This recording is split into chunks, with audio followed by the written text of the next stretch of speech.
Hello and welcome to our series on the Polish September of 1939. In this first part, we're setting the stage. Looking at the situation right before the storm of war broke. In the years leading up to 1939, Polish authorities had a specific threat in mind, but it wasn't initially Germany. Their primary concern was the Soviet Union. After all, Germany, constrained by the Treaty of Versailles, was supposed to have a small 100,000-man army with almost no heavy weapons. Plus, Poland had a military alliance with France, a powerful guarantee of assistance if Germany ever did become a problem. So, for a while, the focus was squarely on the east. But the international landscape is never static. The situation started to shift dramatically after 1935. That's when Germany, under Hitler, openly defied the Versailles agreements. They reintroduced conscription, rapidly expanding their army and pouring resources into a massive arms industry. This was a game changer. Suddenly, the threat from the West was becoming very real, and Poland had to react. It was at this point that Polish military planners began to seriously develop a defense strategy against a potential German attack. However, this planning didn't really kick into high gear until after the infamous Munich Conference of 1938, when the world watched Germany annex the Sudetenland from Czechoslovakia. The writing was on the wall. For Poland, the threat was no longer theoretical. It was imminent and growing on their doorstep. The time for contingency plans was over. The time for concrete preparation had begun. So, how do you defend a country with such long, exposed borders? The Polish military command made a crucial and highly debated strategic choice. They decided to defend the entire territory of the state. This meant spreading their forces thinly along all sections of the border with Germany. And after Germany effectively occupied Slovakia, that border became even longer, stretching the Polish army even further. This strategy of defending everywhere is often criticized because it prevented the Polish army from concentrating its forces for a powerful, effective defense or counterattack in key areas. But there was a logic behind it, born from the political realities of the time.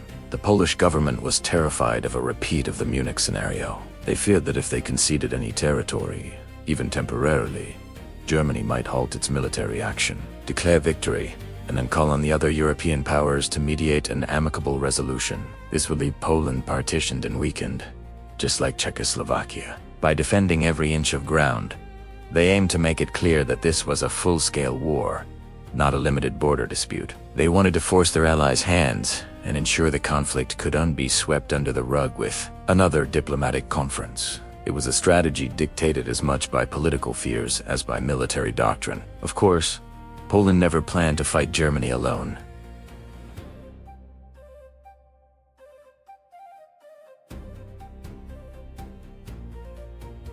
Both countries had given firm guarantees. They pledged to come to Poland as aid within just 15 days of the start of a German invasion. This promise was the cornerstone of Poland's hope for survival. But here's a critical and ultimately tragic detail.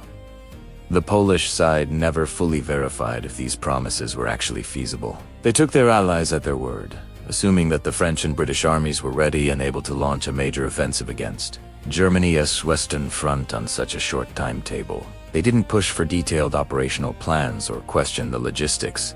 This reliance on unverified promises would prove to be a fatal flaw in their strategy. Without timely and effective help from the West, the Polish army, facing the might of the Wehrmacht, was essentially doomed to lose. Let's just break down the numbers, because they paint a stark and sobering picture of the military imbalance. In terms of large military units, like divisions, Germany had a 2-to-1 advantage over Poland, but the qualitative difference was even more staggering. A significant portion of the German forces were armored and motorized divisions, the fast-moving, hard-hitting panzers that would become the symbol of the Blitzkrieg. Against this modern mechanized force, Poland could only field one fully independent unit of a similar type.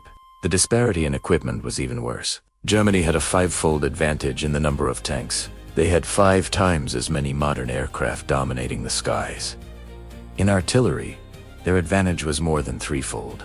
And on the seas, the small Polish navy was hopelessly outmatched by the German Kriegsmarine. The Polish soldier might have been brave and determined, but they were being asked to fight a modern, industrial war with far fewer modern, industrial tools than their opponent. And then, In the final, frantic days before the invasion, a last-minute error compounded all these existing problems. The Polish army was primarily a conscript army, relying on mass mobilization to bring it to full wartime strength. The mobilization was scheduled, the orders were ready, but under intense pressure from the British and French ambassadors, who were desperately trying to prevent the war from breaking out at all costs. The Polish government postponed the general mobilization. They hoped that this gesture would help de-escalate the crisis.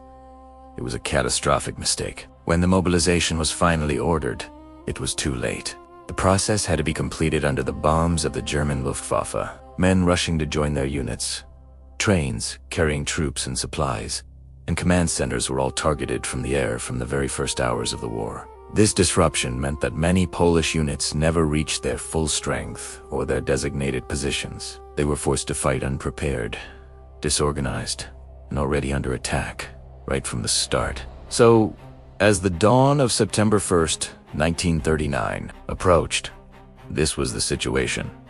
Poland was committed to a risky strategy of defending its entire border, relying on allies whose promises were untested. It was facing an enemy that was superior in numbers, technology, and modern military doctrine, and the last-minute political decision had fatally disrupted its ability to even get its army fully into the field. The stage was set for a dramatic and tragic conflict. Thank you for watching this first part of our series. In the next episode, we will delve into the opening shots of the war and the brutal reality of the September campaign. If you found this interesting, please like, subscribe, and hit the notification bell so you don't miss it. See you next time.